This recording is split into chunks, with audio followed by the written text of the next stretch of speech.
dagaalkii ugu yaabka badnaa ee aan la kulmo abid ee ka dhacay gudaha degmada Afgoye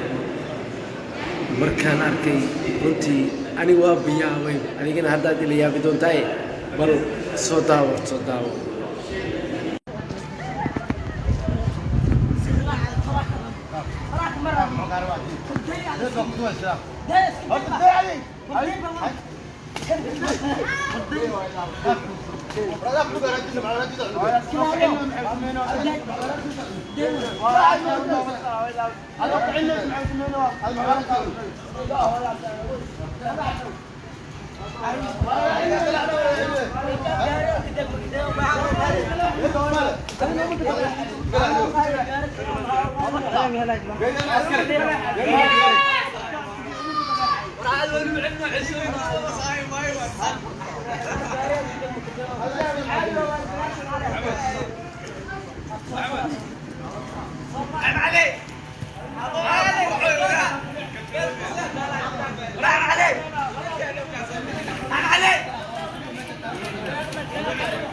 waxaan u maleynaa inaad soo aragtay dagaalka qaabka u dhacay runtii aniga aadaan u layaabay marka adiga raay ahaantaada